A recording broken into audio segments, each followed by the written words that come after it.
Olá, este é o terceiro episódio da série Palestina, Histórias de um País Ocupado. Se ainda não ouviste os primeiros 2 episódios, ouve, porque vais perceber melhor o que hoje vamos contar. E só mais uma coisa. Muito obrigada a todas as pessoas que têm contribuído no Patreon e através do nosso site para que continuemos a fazer séries como esta. Faz-nos acreditar que um dia seremos sustentáveis com os contributos de quem está desse lado. Agora sim, de volta ao episódio.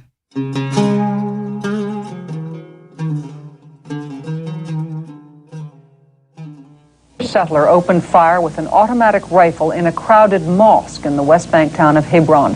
25 de fevereiro de 1994. O dia era sagrado. Estávamos a meio do Ramadão, um mês de jejum e rituais sagrados em que os muçulmanos celebram a revelação do Corão ao profeta Maomé. Já os judeus comemoravam a festa de Purim e a salvação às mãos do massacre do imperador persa, no século IV a.C. In a hospital in the West Bank town of Hebron, the aftermath of a house of prayer transformed into a slaughterhouse. Eram mais ou menos 5h30 da manhã de sexta-feira, fim de semana para palestinianos e israelitas, e o sol mal tinha nascido em Hebron. Mas centenas de muçulmanos já rezavam, ajoelhados no chão da Ibrahimi Mosque, Mesquita de Abraão em português, que estava agora completamente cheia. 800 Palestinian worshippers gathering for the holy fasting month of Ramadan, but unknown to them, many had also come to die, victims of a madman's fury. Baruch Goldstein, colono israelita e médico no exército, nasceu originalmente nos Estados Unidos da América, mas vivia em Hebron há 11 anos, no colonato de Kiryat Arba, na Cisjordânia. When the killing stopped, the chaos began. The dead and the wounded kept coming to clinics in Hebron, to hospitals in Jerusalem. There were bodies everywhere. Baruch entrou na Ibrahimi Mosque, que está construída num local de culto partilhado por judeus e muçulmanos, e a que os judeus chamam túmulo dos patriarcas, onde acreditam estar enterrado Abraão, figura central das 3 grandes religiões monoteístas, judaísmo, cristianismo e islão, bem como outras figuras bíblicas como Isaac, Jacob, Sara, Rebeca e Lia. O médico israelita ia vestido de soldado e carregava uma espingarda. Hisham Sharabati, investigador na Al-Haq e coordenador do Hebron Defense Committee, 2 organizações não-governamentais palestinianas de defesa dos direitos humanos, explica o que aconteceu há 24 anos. So in 1994, the 25th of February, for the Muslims it was also the middle of Ramadan. An Israeli Zionist settler, is a physician reservist in the Israeli army, originally from Brooklyn, New York. He came into the mosque in Hebron, the tomb of the patriarchs, the Ibrahim Mosque. And while Palestinian Muslims were kneeling to pray, 5:30 in the morning prayer, he spread them with bullets, killed 29 of them, wounded like 125 others. The steady scream of ambulance sirens pierced the Israeli morning as body after body was removed from the Ibrahim Mosque. Baruch Goldstein assassinou 29 pessoas nessa manhã, até ser desarmado e espancado até à morte pelos sobreviventes. Os dias seguintes foram de confrontos e protestos em Hebron. Mais 30 pessoas morreram, 25 palestinianos, 5 israelitas. O atentado terrorista foi imediatamente condenado pelos líderes políticos de ambos os lados. Yitzhak Rabin, primeiro-ministro israelita, à altura, falava num terrível assassínio de pessoas inocentes. A disgraceful, loathsome criminal act of murder was committed today. The government of Israel and the citizens of the State of Israel severely condemn this terrible murder of innocent people. Os acordos de Oslo, que pretendiam facilitar a paz na região, sobre os quais iremos falar num próximo episódio desta série, estavam a ser negociados exatamente nesta altura. Para Faisal Husseini, um dos negociadores do lado palestiniano, o massacre colocava agora o processo de paz em risco. It put the whole peace process in a real danger. I don't even know now if this peace process having any chance to continue or not. Mas não foi só o processo de paz que sofreu as consequências. Com o massacre, a tensão e a divisão entre israelitas e palestinianos aumentou significativamente e a cidade de Hebron nunca mais foi a mesma. Logo em seguida, e com o pretexto da segurança, as autoridades israelitas introduziram várias medidas na região. O investigador da Al-Haq, Hisham Sharabati, explica. And after that, the Israeli authorities put much more restrictions on the Palestinians. So you see here, like it's an Israeli settler who killed the Palestinians, and then the Palestinians were punished again from the Israeli authorities. O exército israelita impôs um recolher obrigatório que durou 2 meses. Não aos colonos israelitas, mas aos palestinianos. Dezenas de escolas e lojas foram fechadas por imposição militar. A Ibrahimi Mosque, onde antes judeus e muçulmanos rezavam juntos, foi repartida. Passou a haver uma divisão, com vidro à prova de bala. A maior parte do complexo religioso, 60%, foi entregue à comunidade judaica. Os restantes 40% ficaram para a muçulmana. Foi proibida a adhan, a chamada para as rezas islâmicas. Checkpoints, postos de controle em português, em forma de jaula foram construídos pelo meio da cidade. A entrada em certos bairros e ruas foi proibida a palestinianos, incluindo na Shuhada Street, ou Rua Shuhada em português, o mais importante centro económico da cidade. Yeah, but they kill us, like the settlers kill us, and the government punishes us. Com o passar dos anos, Hebron foi ficando cada vez mais dividida. E hoje, palestinianos e colonos israelitas vivem lado a lado, separados por grades, redes de metal e soldados israelitas armados. O massacre ainda é lembrado, mas não só por palestinianos. No colonato de Kiryat Arba, onde o assassino Baruch Goldstein morou e foi enterrado, o seu túmulo serve de local de peregrinação. Baruch é mártir e herói. Na sua campa lê-se: ao sagrado Baruch Goldstein, filho de Israel, que deu a sua alma pelo povo de Israel, a Tora e a terra sagrada. As suas mãos estão limpas e o seu coração puro. Ele foi assassinado pela santidade de Deus. No episódio de hoje, Hebron, o labirinto do apartheid, percorremos ruas que parecem prisões a céu aberto, sempre vigiadas, sempre com soldados. E falamos também com quem tenta continuar a lá viver, à mercê das proibições e humilhações diárias. Bem-vindas e bem-vindos ao É Apenas Fumaça. Eu sou Maria Almeida. E eu sou o Ricardo Ribeiro.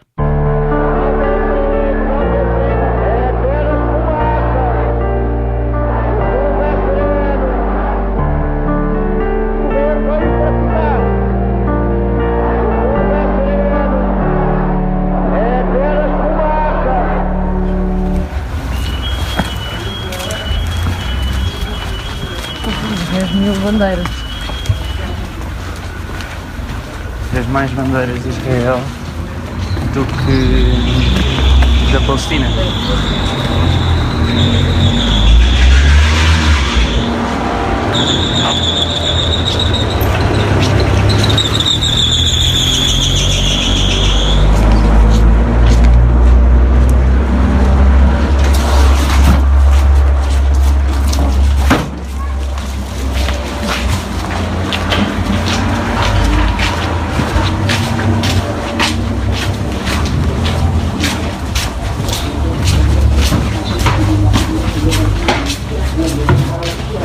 Também tens uma torre de vigia.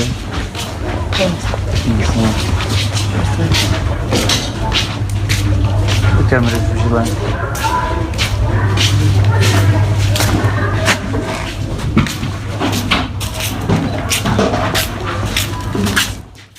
Hebron não é uma cidade normal. Não é como Ramallah, não é como Belém. A tensão sente-se logo à chegada. Aqui, a ocupação israelita não se esconde. Mal saímos do serviço, um táxi partilhado, que nos trouxe desde Belém, fomos em direção à Old City, ou Cidade Antiga em português. Pelo caminho, a pé, impressiona a quantidade de bandeiras israelitas, nas janelas, nos muros, nas torres de vigia dos militares hasteadas. Nem parece que estamos numa das principais cidades palestinianas. No mercado de Hebron, os comerciantes metem conversa, mas não é sobre lenços, carteiras ou os chás que ali se vendem. Basta meia dúzia de palavras e passam logo a explicar-nos as faces visíveis da ocupação. Este é Jamal Maracá.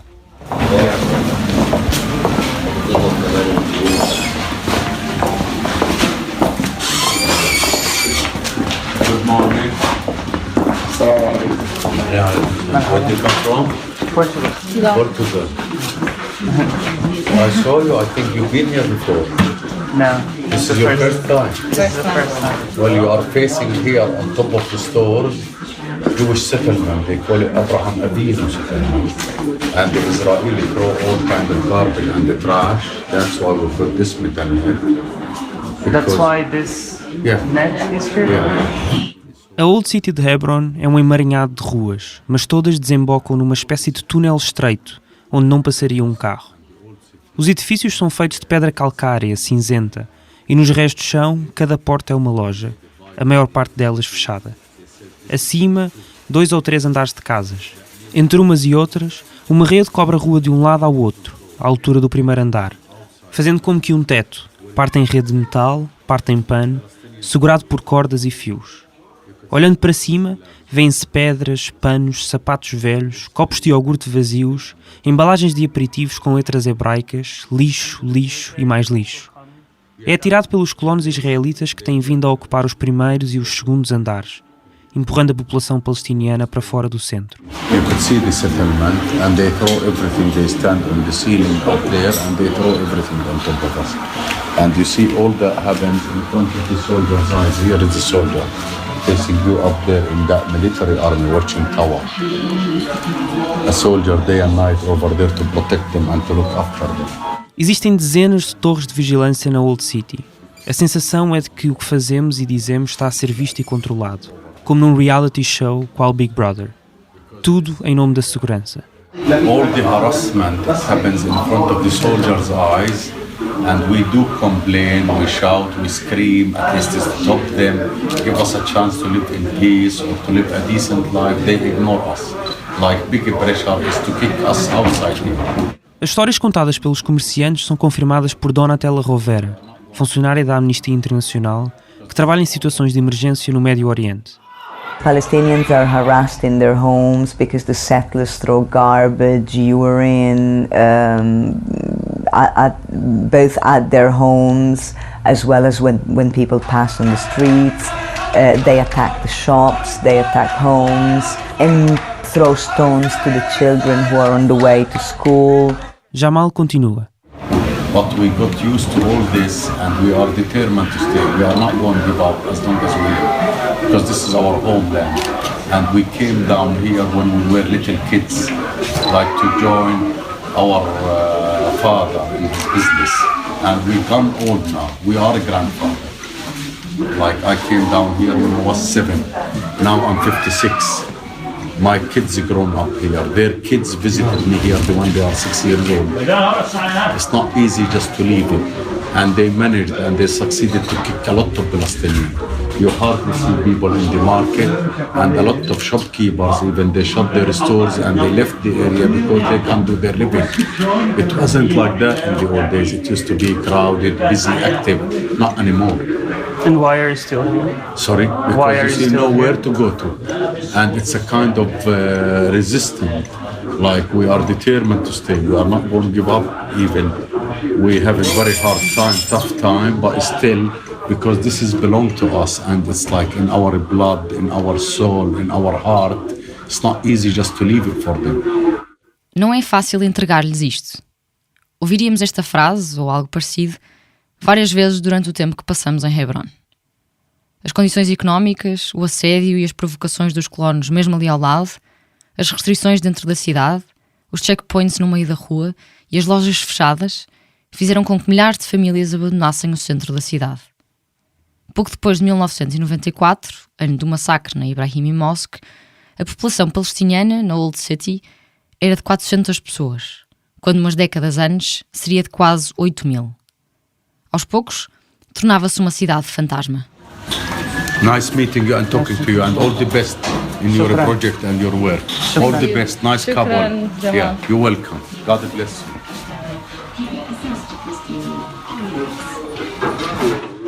Continuamos em frente, pelo túnel, e não são precisos mais 10 passos para que nos parem outra vez. You love drinking coffee? I don't take money. Coffee.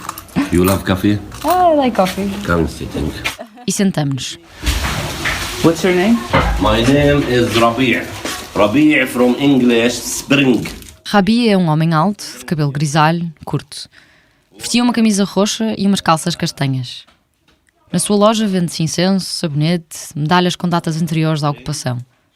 Ofereceu-nos café e um cigarro de tabaco árabe, enquanto nos falava das suas viagens à Jordânia. É lá que a família vive agora, depois de ter fugido de Hebron. Como ele, nasceram na Old City, mas Rabia não quer sair.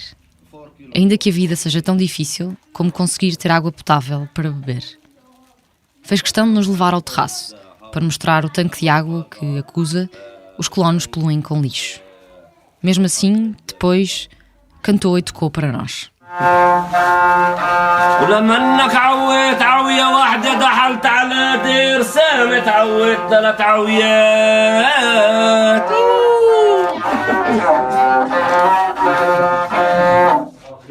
This is good man. If you love go from Old City. Good morning. From Old City, this is good man. Rabia apresentou-nos a Kifah e deixamos-nos guiar. My name is Kifah Fakhouri. I am from Old City. I born here for 35 years. I explain with the tourists how the situation here about the problem. I talking with anyone to come here to see how the situation here. And where do you live? I live behind the mosque, near the Ibrahim Mosque, 200 meters. A Ibrahimi Mosque, a mesquita onde aconteceu o massacre de 1994, fica no final da principal rua da Old City, uns 200 metros à esquerda. Mas chegar lá não é fácil. Toda a gente que anda por aqui tem de passar por um checkpoint onde estão 2 ou 3 soldados israelitas.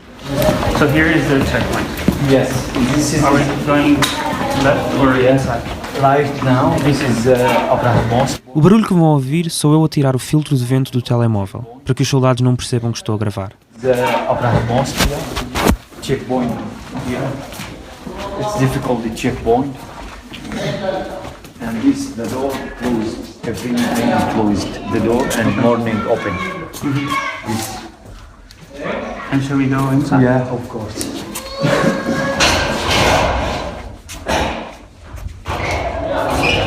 Here, the Israeli soldier check ID, check everyone to enter.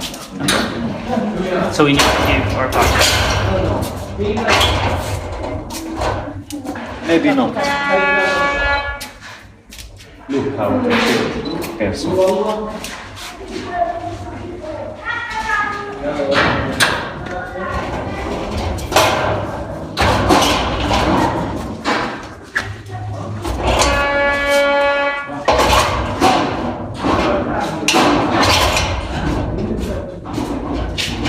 Estamos agora num checkpoint no meio de Hebron, a seguir à Old City. Estamos à espera que uma cancela rotativa abra. E do outro lado estão soldados à espera para poder dar-nos passagem. A Maria já passou, eu estou a passar agora. Agora estamos num detector de metais. Eu passei agora o detector de metais. E estou noutra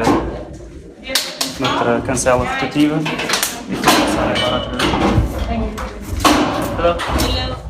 Where are you from? Portugal. Thank you. Thank you. E passamos agora o checkpoint. This is Ibrahim Mosque. Would you like visit 5 minutes? No problem. If you want. I don't think now. Maybe we'll just go. Maybe, okay. Okay, maybe like that. Passamos agora o checkpoint e continuamos à direita.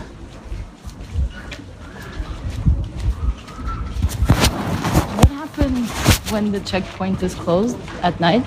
If people want to It's get not out? allowed anyone to come here. For example, I come back to my home when I see the door closed. I go with car about 10 kilometers around when I come to my home. 10 kilometers with car. Because the checkpoint is Because closed. the checkpoint is closed. And So if people work on the other side, do they have to pass the checkpoint every time they need to go home or go to work? me? I mean, if they work inside, but then they live here, do they need to cross the checkpoint every time? Every time, yeah. Every time. Crianças passam por checkpoints para ir para a escola, comerciantes passam por checkpoints para abrir as suas lojas, para voltar para casa, para abastecer o armazém. E quando o checkpoint está fechado, à noite, ninguém passa. Segundo a ONU, só na parte de Hebron controlada pelas forças de segurança israelitas, e explicaremos mais à frente como foi feita essa divisão e o que ela significa, existem mais de 100 barreiras físicas à passagem de palestinianos, incluindo 32 checkpoints. A cidade de Hebron é um labirinto. It's not allowed anyone go inside. You mean inside this street? Yes. You can't go inside? No. Why? Because inside settlement. But I can go inside? Yes, allowed. But Palestinian, no. Just here. So what is there? Inside is a settlement, about 150 family Israeli inside. Live. What's the name of the settlement? Abraham Avinu and Beit Hadassah. And can people from Beit Hadassah and Abraham Avinu come to this street? Of course. So they can go everywhere? Yes.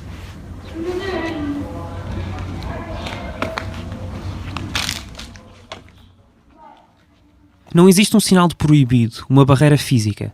Passámos o checkpoint, virámos à direita e novamente à direita, apenas 2 soldados, um de cada lado, sentados numa cadeira debaixo de um toldo. Mais de 1.600 militares patrulham a área de Hebron controlada por Israel, o dobro do número de colonos israelitas que ali vivem. And so you always have soldiers passing the streets here? Yeah, of course, every time the soldier here.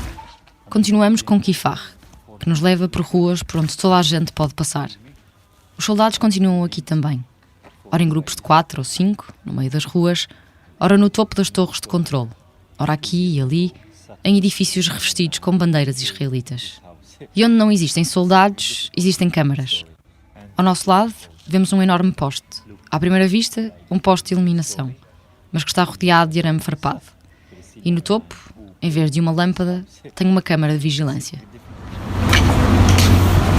So now we're getting into a building. What's this? This is my house.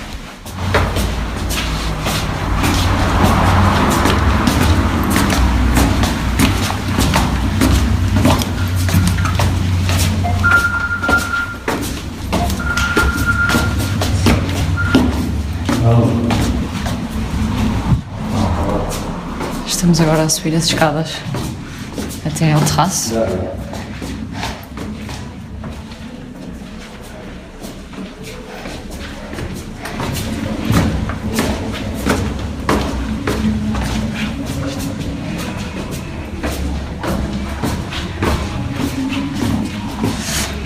Esta casa fica mesmo ao lado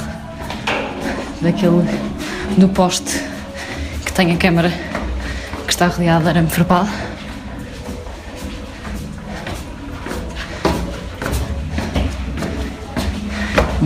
O prédio tem cerca de 5 andares. Nós acabamos de chegar e deste terraço consegue-se ver praticamente a cidade inteira. Todas as casas têm os tanques de água. Cada uma tem mais do que um tanque. Uma casa aqui mesmo ao lado tem 3 tanques. Uma tem 8. E do lado oposto vemos o tal checkpoint israelita, guardado por soldados. E mesmo em frente a esse checkpoint há autocarros com turistas a chegarem para visitarem a parte velha da cidade.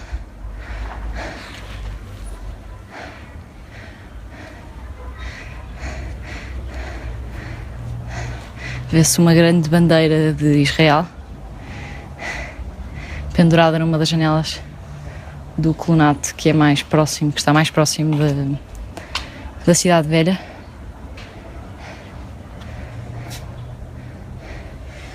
Can you tell us a little bit of what you see around? Yeah. Like, is this part the old city on the right? Yeah, we actually now in old city, in the middle old city. Around my house, settlers live here, and also many streets closed for me. I can't go to everywhere in this place. But we now behind the mosque, actually behind the Ibrahim Mosque, it's not a lot of people come here in this place because this some streets and close it near my house.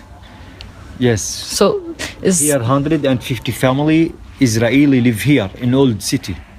How many families? 150 family about. So the settlements surround the old city? Yes. Everywhere settlement here, about 4 settlement in an old city. And do you talk to anyone who lives in the settlements? No, not allowed. I talking with settlers. It's forbidden. Do they talk to you? And then it's don't like Palestinian people, settlers. Why not? Because they hate Palestinian. Don't like anyone. Israeli don't like anyone to live here. But we stayed fast for occupation here. I am here. And do you like them? Yes, no, of course no. I don't like him. São vizinhos de costas voltadas. Não se falam, não se gostam. So this is your house? Yeah, my house, yeah. Do you live alone or? Alone, yeah. For how long? 14 years. And how old are you? 40 years. I born here. Lá dentro, na sala, há várias peças de roupa penduradas numa corda, a secar. Numa das paredes está escrito o número do WhatsApp de Kifar e, por cima, o seu nome escrito em árabe. O quarto tem apenas um colchão, com uma manta por cima e outra por baixo, e 2 cadeiras de plástico brancas, onde agora nos sentamos, em frente a uma mesa com um fogão elétrico e um cinzeiro.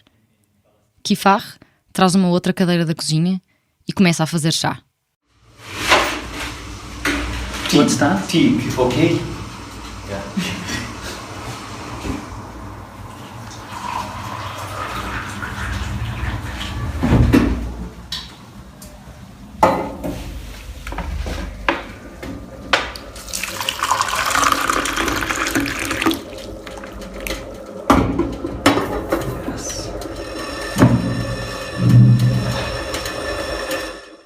Kifar nasceu e viveu em Hebron, sempre nesta casa. Os seus pais já faleceram, vive sozinho. Com o êxodo de milhares de palestinianos da Old City, casas e mais casas ficaram vazias. Um relatório de 2015 do Hebron Defense Committee, uma organização palestiniana que tem como objetivo proteger e reabilitar o património de Hebron, dizia que até esse ano tinham sido abandonadas 1.105 casas. Algumas foram vendidas a colonos, outras fechadas à força ou as suas famílias removidas. Para Kifar, seria uma vergonha vender a sua casa a colonos israelitas. It's different story here. And do Palestinians sell their houses? Yes. Why? Excuse me? Do Palestinians sell their houses? Yes, some people. Why do they do it? I don't know. Because maybe people poor. Yeah. Would you sell your house? This house.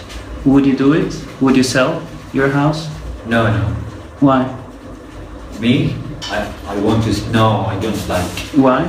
Because this is my house. It's not allowed. I to give home to Israeli. No. Ashamed.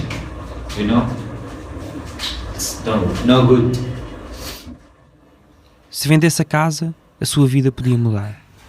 I would like to change my life a little bit, but I don't want to pay in this apartment. To sell the apartment? I don't want to sell. I'm still here forever. Like that's good, yes? Old city, beautiful. But what do you mean when you say that you want to change your life? Change, for example, I go to another country, work over there and be married, and come back in the future. After 10 years, 20 years, I have house.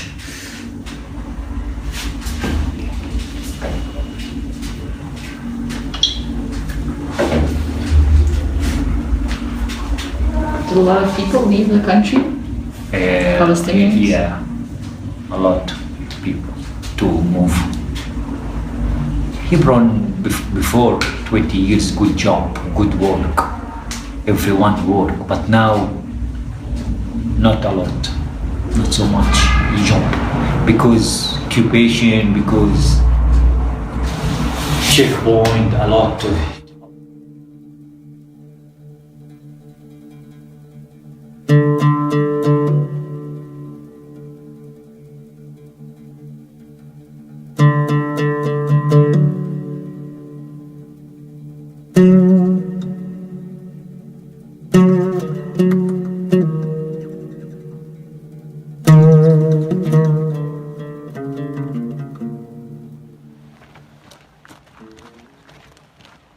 Antes de chegarmos a Hebron, tínhamos combinado encontrar-nos com 2 ativistas, Issa Amro e Hisham Sharabati.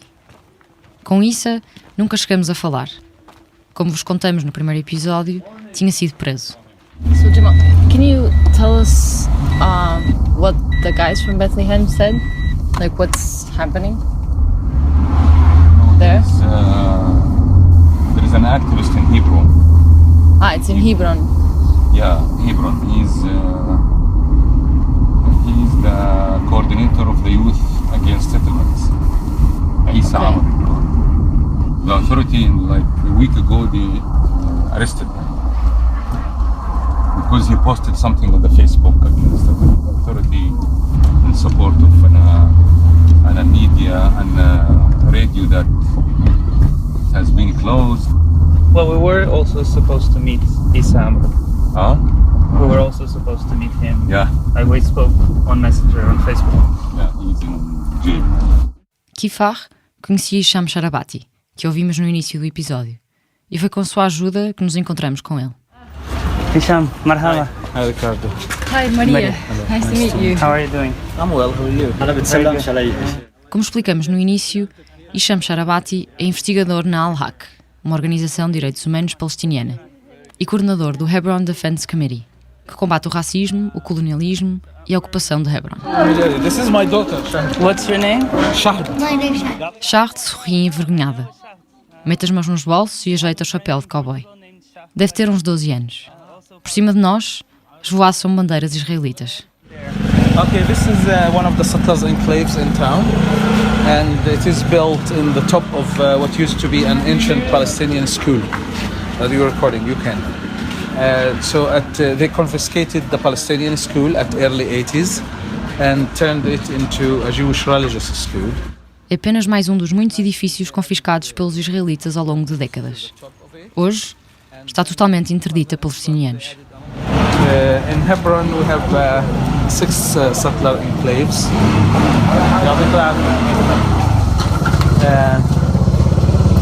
In these enclaves there are nearly 800 to 1,000 settlers living in town, and because of their presence, the Israeli authorities are imposing lots of restrictions on the Palestinians on the excuse of security and safety, which is of course the security of the settlers and the safety of the settlers.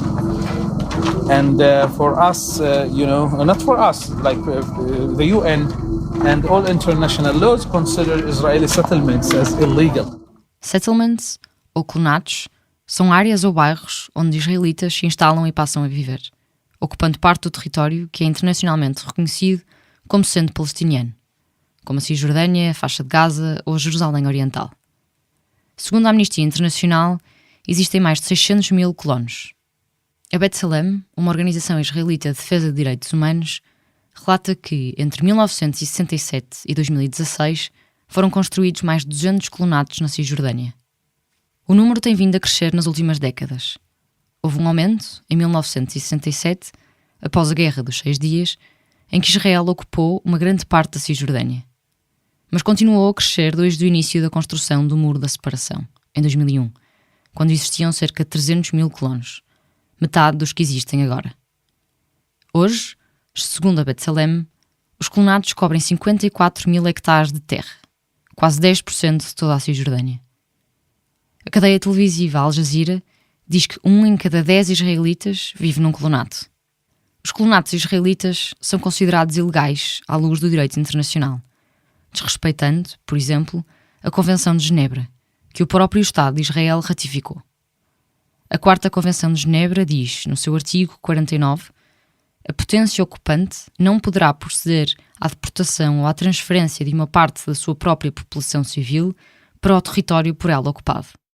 Mas para Israel, este artigo da Convenção de Genebra nada tem que ver com os colonatos criados e mantidos na Cisjordânia. It's disputed land. Para Benjamin Netanyahu, a Cisjordânia não está ocupada, é um território disputado. Por isso, e porque nunca existiu formalmente um Estado palestiniano, Netanyahu entende que Israel não ocupa neste momento qualquer território ao manter os colonatos. E os argumentos não ficam por aí. We have a historical connection there. My name is Benjamin. The first Benjamin, the son of Jacob, walked these hills 4,000 years ago. So we have some connection to this land. Para o governo israelita, a ligação que o povo judeu teve com a Cisjordânia há milhares de anos serve de base para a ocupação do território. Num panfleto oficial do governo, distribuído em 2015, lê-se: tentativas de apresentar os colonatos judeus no território da Cisjordânia, antiga Judeia e Samária, como ilegais e de natureza colonial, ignoram a complexidade desta questão, a história da terra e as circunstâncias legais únicas deste caso. E explica: muitos dos colonatos israelitas contemporâneos foram, na verdade, restabelecidos em lugares que foram a casa de comunidades judaicas em gerações anteriores, numa expressão da profunda e duradoura conexão histórica do povo judaico com esta terra, o berço da civilização judaica e o local dos acontecimentos-chave da Bíblia hebraica. Assim, é normal que líderes israelitas incentivem a criação de colonatos. Em 1998, Ariel Sharon, na altura Ministro dos Negócios Estrangeiros e mais tarde seria Primeiro-Ministro, dizia: toda a gente tem de se mudar, correr e agarrar o maior número de topos de colina que consigam para expandir os colonatos, porque tudo aquilo que tirarmos agora permanecerá nosso. Tudo o que não agarrarmos ficará para eles. A razão pela qual Ariel Sharon incentiva a que israelitas ocupem os topos das colinas, ou hilltops em inglês, revela também o lado estratégico dos colonatos. A.L. Wiseman, arquiteto israelita e britânico, explica porquê no documentário Rebel Architecture, The Architecture of Violence, dirigido pela jornalista portuguesa Ana Naomi de Souza e publicado pela Al Jazeera. Settlements are built on hilltops, overlooking the Palestinian inner valleys between them. The main reason that they're built on hilltops is for their self-protection and for them to dominate the surrounding. Mas há uma pergunta que se mantém. Como foram parar à Cisjordânia tantos colonos israelitas? Bom, para explicar isso, temos de olhar para os principais métodos utilizados por Israel para tomar posse de terras. Por exemplo, a requisição da terra para uso militar, o que resultou já na construção de mais de 40 colonatos desde 1967. A declaração de partes de terra como território do Estado. Segundo a B'Tselem, mais de 26% de toda a Cisjordânia é considerada território de Estado por Israel. Em 2013, os últimos dados que encontramos, o governo israelita afirmava que apenas 0,7% de todo o território de Estado tinha sido destinado a palestinianos. Ou ainda a expropriação de terra para o bem público, o que significa, na maior parte dos casos, a construção de infraestruturas de ligação de um colonato a outro, como estradas ou túneis apenas usados por colonos. Em 2014, numa entrevista ao programa Face the Nation, Benjamin Netanyahu respondeu a críticas feitas por Barack Obama, na altura presidente dos Estados Unidos da América, sobre a expansão dos colonatos na Cisjordânia. What we're being criticized for is that some Jewish residents of Jerusalem bought apartments legally from Arabs in a predominantly Arab neighborhood. And this is seen as a terrible thing. Mas aquilo que relatórios como os que a B'Tselem tem publicado há vários anos mostram é uma história diferente. Citando, a maioria dos colonatos na Cisjordânia tem o estatuto de prioridade nacional área A, que lhes dá direito a um número de regalias. Na habitação, permitindo aos colonos comprar apartamentos baratos e de qualidade, com uma hipoteca subsidiada atribuída automaticamente. Vários incentivos na educação, como educação gratuita desde os 3 anos, dias de escola alargados, transporte gratuito para as escolas e salários mais altos para os professores. Na indústria e agricultura, com bolsas e subsídios e compensações pelos impostos cobrados sobre os seus produtos pela União Europeia. Na tributação, garantindo grandes subvenções aos colonatos para ajudar a cobrir os déficits e cobrando impostos significativamente mais baixos do que nas comunidades dentro da linha verde. Traçado proposto pelas Nações Unidas em 1947 para o estabelecimento de fronteiras oficiais entre Israel e Palestina. Em agosto de 2017, num evento que marcava a comemoração dos 50 anos da Guerra dos 6 Dias, ou, nas palavras oficiais do Estado de Israel, da libertação da Judeia e Samária, o nome que Israel dá à Cisjordânia, por ser o que está escrito na Bíblia, Benjamin Netanyahu declarava os planos para o futuro. Estamos a proteger a Samária contra aqueles que nos querem arrancar daqui. Vamos aprofundar as nossas raízes, construir, fortalecer e instalar-nos. Não tenho nenhuma intenção de evacuar qualquer colonato ou retirar daqui qualquer israelita. Estamos aqui para ficar. Para sempre. Contudo, a ajuda financeira e os benefícios sociais não são a única razão para os colonatos se instalarem na Cisjordânia. Principalmente em Hebron. This is really the beginning of humanity. As the Bible said, and ancient Jewish sources tell us, that Adam HaRishon, Adam first, the first man in the world, he was the first to understand and to feel the importance of this place, the holiness of this place. Este é Noam Arnon, porta-voz das comunidades judaicas de Hebron, em entrevista ao portal The Land of Israel. Segundo a tradição judaica, Adão, ou Adam, e Eva, Eve em inglês, ou Havá para os judeus, foram enterrados em Hebron. Tal como Abraão, ou Avraham Avinu, e outros patriarcas e matriarcas da religião judaica que repousam na Machpelah, o nome em hebraico para o túmulo dos patriarcas. This is where Adam and his wife, Chava, Eve, were buried, and then the cave was closed. No one knew about that until Avraham Avinu, Abraham. He came here, and according to Jewish sources, Abraham went into the cave where he saw a special light. He felt a special smell and feelings. He heard the angels singing in the Garden of Eden, and this is why Abraham desired to purchase this place in order somehow to be connected to this special, special experience that he felt. Segundo o livro do Gênesis, Deus diz a Abraão: toda esta terra que vês, te hei de dar a ti e à tua descendência, para a eternidade. Gênesis, capítulo 13, versículo 15. Por isso, Abraão compra uma parte da terra em Hebron, onde ele e a sua mulher, Sara, viveram e mais tarde seriam enterrados. Segundo a tradição judaica, Hebron foi destinada a Abraão e aos seus descendentes, o povo judeu.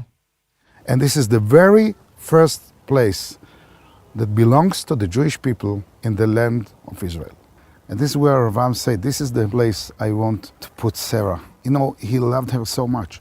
There's an element of romance in the Machpelah. There's an element of couples. That's why I like to say Hebron is for lovers. That's right. That's right. Here we have fathers, but fathers alone can do nothing. With the fathers and the mothers together, they can create a nation, they can create a future, create mankind. This is what they did. Em todas as negociações entre Israel e a autoridade palestiniana, Hebron foi sempre um ponto de desacordo. Tanto que em 1996, enquanto se discutia se assinavam partes dos acordos de Oslo, tratados para a paz, de que iremos falar mais à frente nesta série, Hebron continuava a ser a única cidade de toda a Cisjordânia que, no papel, era ainda totalmente controlada por Israel. No ano seguinte, em 1997, as lideranças palestiniana e israelita chegaram a um acordo temporário que se estende até hoje, mais de 20 anos depois. Cerca de 80% de Hebron seria gerida pela autoridade palestiniana, território a que se chamaria H1, mais longe do centro. E 20% seria gerida e controlada por Israel, território com o nome H2, onde está a Old City, que é o centro económico e religioso. Na prática, o que a autoridade palestiniana assinou foi, percebe-se hoje, uma autorização da ocupação que contesta. Em 1997, viviam na zona H1 cerca de 115 mil palestinianos e na H2 35 mil a 40 mil palestinianos e 400 judeus. De lá para cá, mais de 1.100 famílias palestinianas foram forçadas a abandonar as suas casas, segundo a ONU. Já os colonatos israelitas têm crescido todos os anos e o número de colonos duplicou. Não é de estranhar, faz parte de uma estratégia pensada a longo prazo. Um dos primeiros passos foi empurrar a estação central de autocarros para fora da Old City, como explica Hisham. Now, till the 80s, this route These stairs used to be a route connecting the old market with what used to be our central bus station. And so one of the first steps that the Israelis took to destroy the economy of the old city was throwing away the central bus station. They throw it away like 3 kilometers. Now, by sending away the central bus station, what means that this used to be a center for people, a center for transportation. So people used to come from many villages around Hebron, even Bethlehem and Jerusalem, to do shopping in Hebron. They used to come down somewhere here, which is like less than 80 meters, and then they just walk these stores, go to this market, do all their shopping, and come back. So one from the first steps of destroying the economy was throwing away the central bus station. Não foi só a mudança da estação que prejudicou a economia local. As redes de saneamento ou outras infraestruturas são também condicionadas por Israel. Now, for the past years in winter, the market floods. Because the army, you see the lowest point, a tunnel goes to the right, the army has blocked it. You mean the tunnel on the right? A dam. Yes, and that makes the market flood. You see these lines here, like you see here and here and here. This is the level of water that goes up in winter. So this is like 1.5 meters? This one, no, but let's say because before digging it was like here, so it can be a meter. But if you go there, it will be like 170 maybe. And so no shopping is like the shops are all closed. In winter it floods, it becomes like a river, and that's because the Israelis were preventing us of renovating the infrastructure here. Okay. Especially behind the checkpoints. Now they are creating a system of separation where, you know, the area where the settlers live are nearly closed down. So this is the dam they create here. So here there was a tunnel. It was opened. From here we used to go at the other side. And now it's just a wall, basically. Exactly. What's on the other side is what used to be our wholesale fruits and vegetable market, which also they closed in 1994 after the mosque massacre. Regressamos à parte do mercado que está coberta pela rede de arame. But even with a fence, do they keep throwing stones or? Yeah, actually the settlers developed their tactics. So what they throw now, for example, they throw marbles, metal bars, and liquids. Now, one of the worst things that they do is that they throw down acid sometimes. Now, in this place, they throw liquids, like normal liquids, as I said, and so on. But there is another place where maybe within the last 2 years, they threw down like 3-4 times, they threw down acid. And luckily, nobody was physically hurt, but that damaged goods. Há acusações de ataques com ácido de parte a parte. Palestinianos contra israelitas, israelitas contra palestinianos. E também notícias de soldados do exército punidos por atirarem pedras a civis. Hisham para e aponta na direção de uma das casas que está por cima do mercado. Era a casa da sua família. I live somewhere else because we are denied entry by the Israeli military. What do you mean? No, the settlers broke into our house in 2002. Personally, I wasn't living there, but my relatives, so they were kicked out in 2002, July 2002, and we were never allowed back. Now, we went to the Israeli High Court in Israel. They call it in Israel High Court of Justice. And that court decided that we should be allowed back in the year 2004.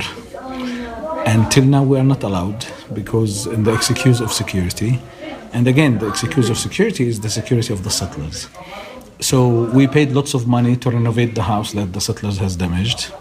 We spent lots of time doing it because while working there, settlers were throwing rocks at the workers, and so that make it take much longer time and cost. Sometimes the workers will do some work in the morning and settlers will break into and turn it down in the afternoon. But anyway, after spending lots of money on it, and the army said that they cannot open, I can take you through the tunnel, you see that it is blocked. They put a metal gate on the route leading to the house. And they say we cannot use it. And then they want to force us to go around, use a road that the settlers use, which is very dangerous. And is now anyone living in your house? Or is just completely abandoned? We don't know if the settlers broke into it. Because sometimes they do, you know. We have no access. We cannot check, as you see. Or at least we cannot check easily.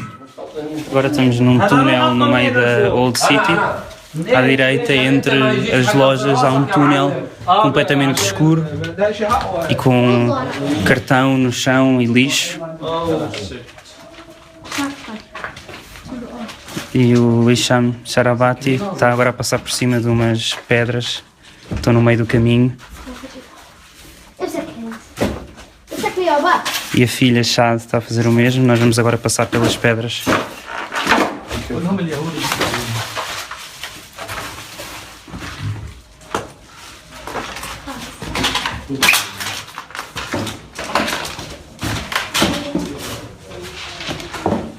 E no fim do túnel está uma parede de betão. So the metal screen to the other side is on the top of the house to protect the family from stones thrown by the settlers, because the settlers live just at the other side. Like the settlement we see at the top of the market, it goes till here. So the entrance of our house is right behind this, like 3-4 meters under behind it. In the past, like before having all these fans, we could go and see through this door what's the other side. So the entrance of our house is right there to the right, like this alley leads to it. Há uma espécie de portão improvisado de metal e arame farpado no chão, a impedir a passagem. Aquela rua, que levaria à casa de Hisham, é um beco sem saída. Damos meia volta, vamos até à famosa Shuhada Street, rua que em tempos foi o centro económico de Hebron e que hoje está vedada a palestinianos. You know, and you see that they put more and more restrictions. Like this used to be a street. Also So this leading, tunnel, yeah, this like used to 100 meters from where we are? Yeah, you see it is blocked with cement panels. Here it is blocked with cement panels. And so this was also a street? Yeah, this used to lead to what used to be our most important street in Hebron, actually, called Shuhada Street, connecting the northern neighborhoods of the city with the southern neighborhoods of the city. And so is Shuhada Street now closed? We cannot even walk there. You mean it's open, but you can't... It's open for the settlers. So what happens if you go there? You know, first, like there is a north entrance with a checkpoint in it, a metal detector, you know, sealed room for searching people. And in the north entrance area, they allow people with, you know, where they allow the Palestinian residents only to go in. So if I'm a Palestinian and I live there, I cannot invite a relative or a friend for a cup of tea in my house. I cannot have a birthday party, you know. Like we have some situations where, let's say, somebody wants to get married, somebody dies. You know, if somebody like, for example, if somebody is getting married, we have exchange visits between the bride and the groom's families. So if the bride or the groom is from there, they cannot receive each other. If somebody dies, you know, people receive ceremony, you know, condolences. People come to express their sorrow and condolences in the house, you know. You know, but this cannot be done. And so, what happens when you go there? So let's say you now start walking in Shuhada Street. What will happen? No, there are the consequences varies between being yelled at and asked back till shooting to death. So it can be any of this. Like sometimes. Did that happen? Yeah, of course. There are Palestinians who were shot to death in the street. There were others who were yelled at. You know, like I know a Palestinian friend who's a tour guide, and so tourists can go there, but he cannot as a Palestinian. So once he went with the tour he had, and he went into the area, he was arrested by the Israeli police. The issue is that, you know, you don't have signs that says where you can go and where you cannot go, because the Israelis would not put signs that says Arabs are not allowed into this area. And so if Marie and I go to Shuhada Street, we can go. You and can, but I can't. You can, but the mayor of Hebron can't. You can, but the governor of Hebron can't.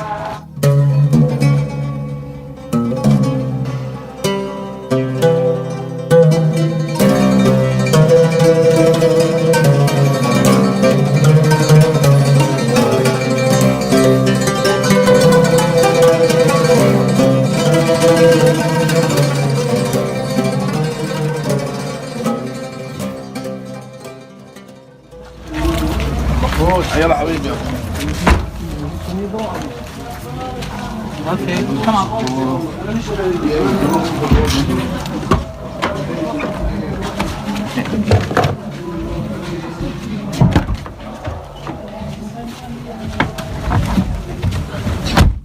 Seguimos para a casa de Hisham, de carro. Pelo caminho, ainda na Old City, é fácil perceber que são mais as lojas fechadas do que abertas. So the ones on this side can open. The ones later on can open. The ones with the black and red dots, you see here, are closed by direct orders, military orders. Why? Part of the 520 closed by military orders. And this one. What's the reason? So this one can open. Again, the magician word here is the closed sesame word here is security reasons. So in the excuse of security, the Israelis can close down our shops, can prevent us of walking in certain streets, can put me in a prison for 6 months renewable without a trial, can prevent me of traveling out of the country, can deny me a permit of getting into Israel or whatever, you know. They have big authorities. So you see the shops behind the fence here, the settlers broke into.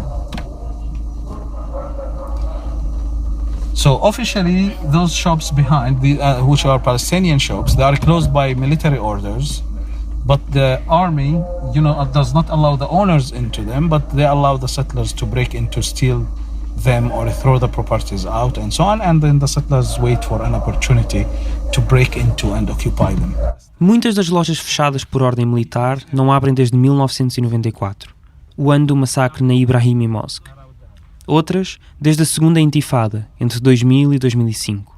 Segundo a ONU, pelo menos 1.100 lojas encerraram devido às restrições que comerciantes e fornecedores sofrem.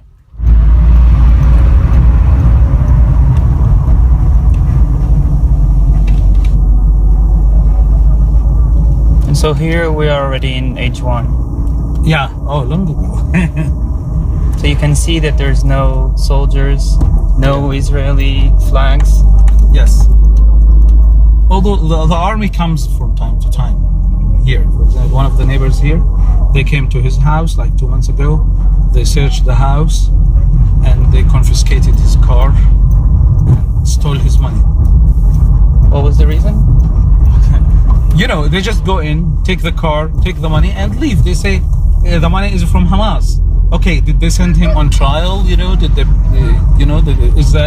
was there a court decision? They just go there and take them and go, saying that. It's his personal car, you know. And unfortunately, this is going so often recently. Like now we have kind of economic war. They go into homes of people who they believe that they are from Hamas or Islam Jihad. They take any money in the house, any money. Like, you know, I visited the family. They said they did not leave us what we can buy some bread with. And do you feel like it's getting worse now in the last? Yeah, the Israelis. And why is that? You know, I believe that, you know, the Israelis, when they feel they are more pressured, like they are going to be, like they try to press the other side more, you know. So although this is bad thing that they, you know, pressure us more, but in my view, that means there is a way of breakthrough. This is my boy. ليش ترمي الزبالة هون؟ ها؟ يلا رجعها. يلا رجعها على الحاوية بنوديها.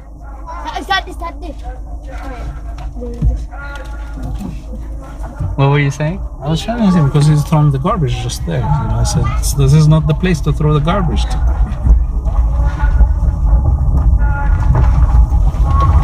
What's his name? Adam. I will. بابا لا شوية واسخب سيارتك للمخيم. طيب. خديها تخليش شيء بالسيارة.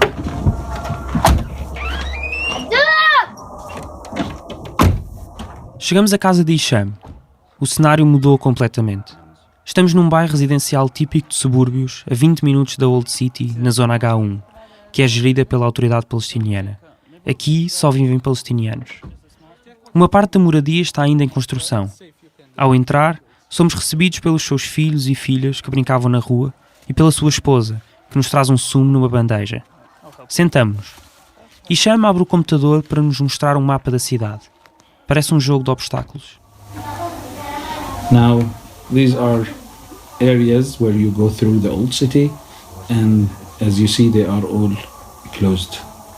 Closed for vehicles, completely closed for vehicles and pedestrians, like the one we've seen, like with the cement panels and so on.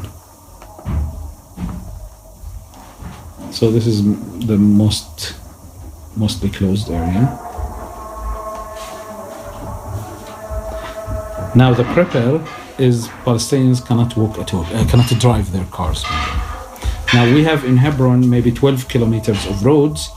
The main road connecting the settlement of Kiryat Arba with the settlers enclaves in Hebron, and the smaller roads and alleys connected to it, Palestinians cannot drive on them.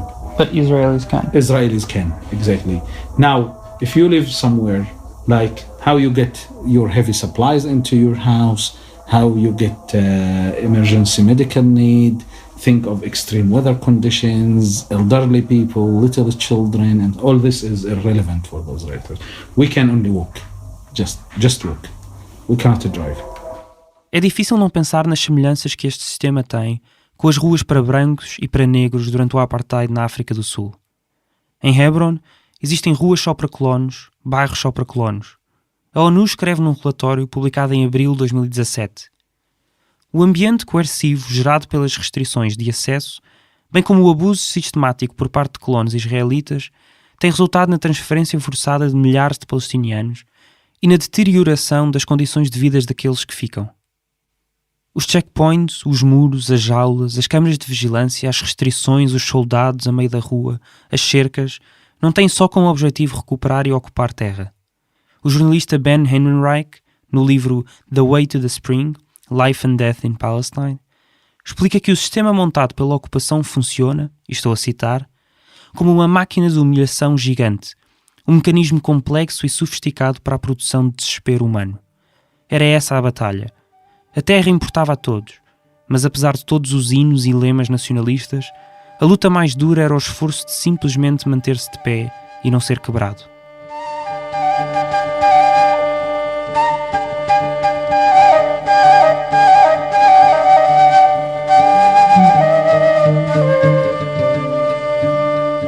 يا توتة الدار صبرك عالزمان انجار.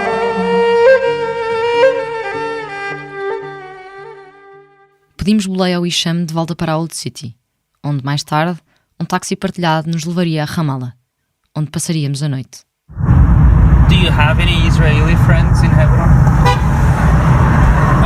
We don't have Israelis who live in Hebron except for the settlers.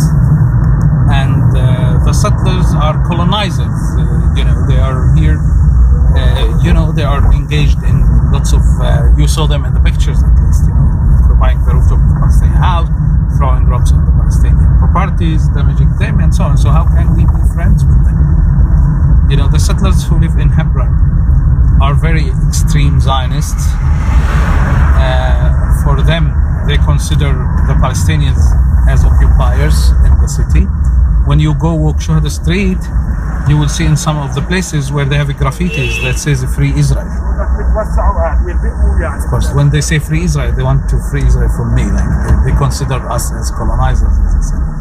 So for them, we barely exist, or at least if we exist as a security threat. They don't want us. Para alguns dos colonos israelitas que vivem em Hebron, são os palestinianos os colonos. Muitos judeus usam a expressão libertação de Hebron para se referirem à entrada do exército israelita na cidade quando Israel ocupou uma grande parte da Cisjordânia depois da Guerra dos 6 Dias, em 1967. Noam Arnon, o porta-voz da comunidade judaica de Hebron, vai mais longe, em entrevista à Al Jazeera. And I think the Arab community here could live peacefully once they forget this idea of Palestinian identity. The whole concept of Palestinian identity was created in order, one thing, to destroy the Jewish state. Hisham deixa-nos de novo na Old City. Oh, fine.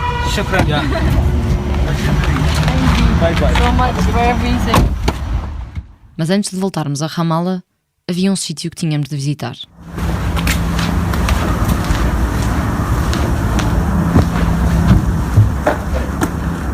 Bora.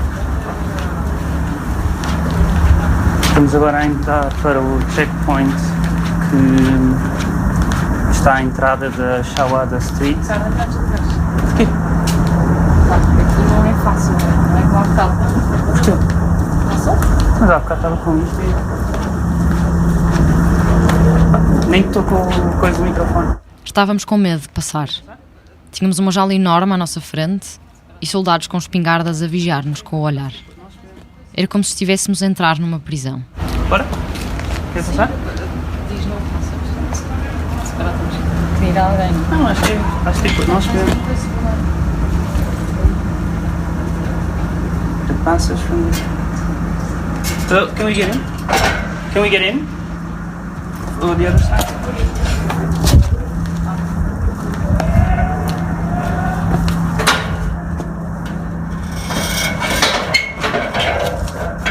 Checkpoint que entra para a Shawada Street.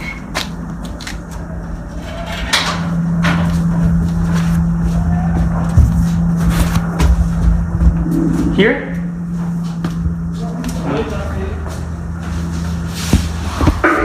You speak English? Yeah, I do. You speak Hebrew? I speak English, yeah. Speak Hebrew? No, English. Here? Put your bag on the table. Take all the metal things out of your pockets. So here? Here? Put it on the table. And yeah. And then you have a belt. I do. Take off the...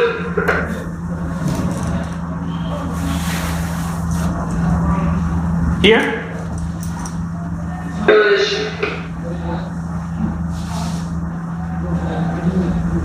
Give me a passport. Is in.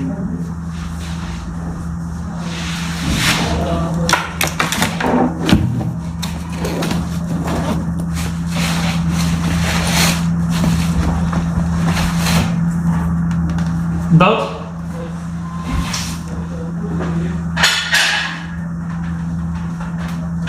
Do you also want the visa? Huh? The visa? No.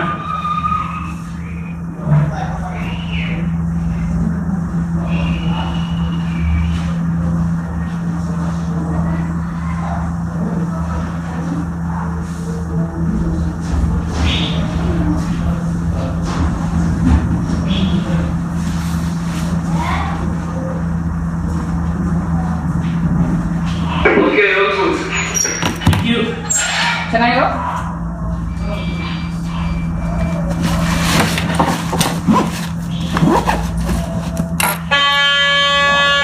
Vamos ter. Thank you. Passamos e entramos numa cidade fantasma. A rua está completamente vazia. As únicas pessoas que estão na rua são soldados.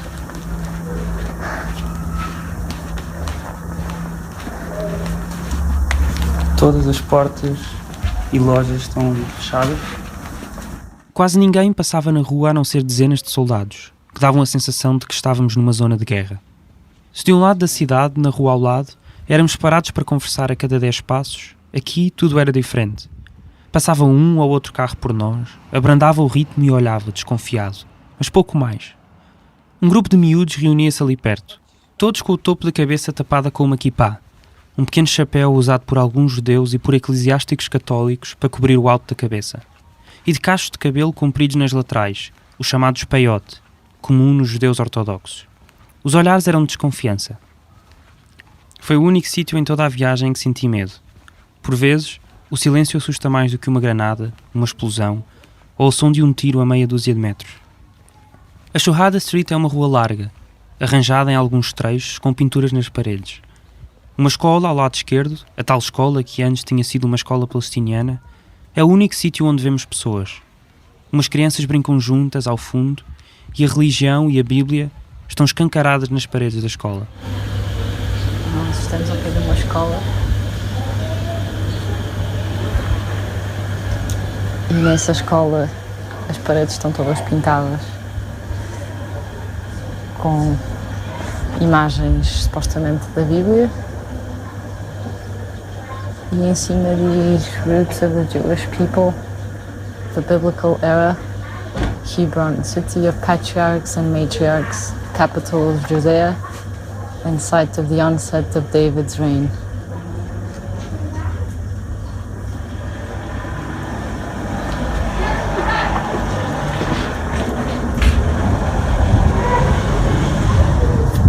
Mais à frente tem uma outra ilustração de pessoas na cidade de Hebron a andarem na rua e por cima dessa ilustração tem uma outra placa que diz A Pious Community, 10th, 19th centuries, Hebron, one of the 4 holy cities in the land of Israel, a community of Torah, charity and kindness.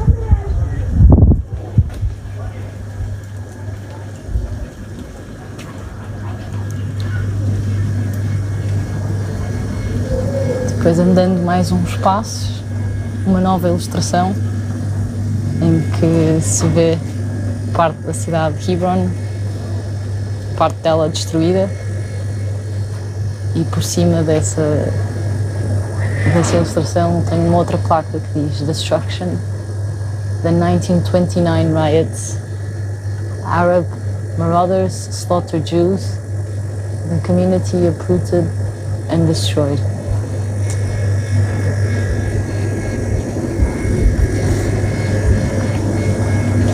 Estamos a andar para a última ilustração.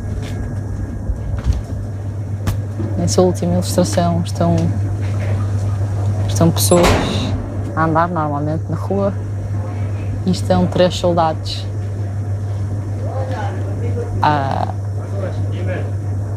ao lado dessas pessoas no meio da rua e ao fundo vê-se a bandeira de Israel. Há uma placa que diz Liberation, Return, Rebuilding, 1967, Liberation of Hebron and Re-establishment of its Jewish community. Mais à frente tem uma citação que diz The children have returned to their own border.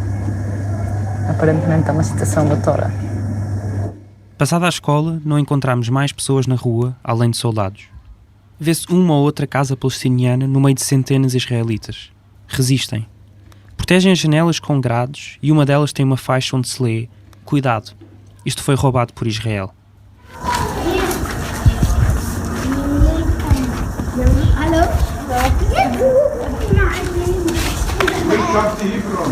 Thank you. Portugal. No, thank you. Shukran. Shukran.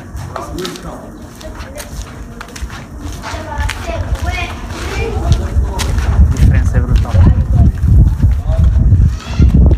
É chocante, não? A diferença entre sair da Shuhada Street e voltar a entrar em terra em que toda a gente pode estar é gigante. As pessoas já convivem, já se veem sorrisos. Tínhamos de nos pôr a caminho da estação para chegar a Hebron, mas não sem antes sermos confrontados com uma das faces da ocupação. Um soldado aborda-nos. Para? Sim, mas é para onde é que é? Para ali ou para aqui?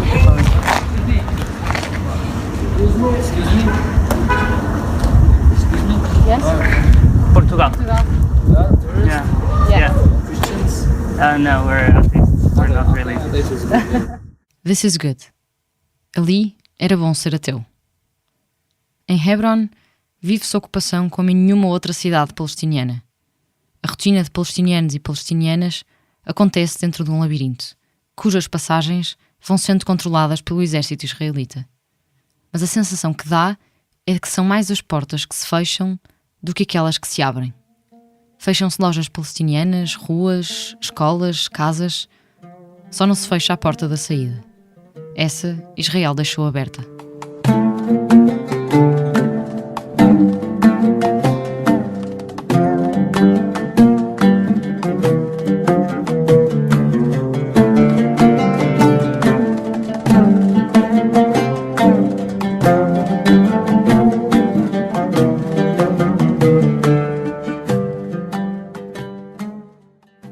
No próximo episódio voltamos a Ramallah para falar de algo que é comum na Palestina: crianças e jovens detidas, interrogadas e presas pelas autoridades israelitas.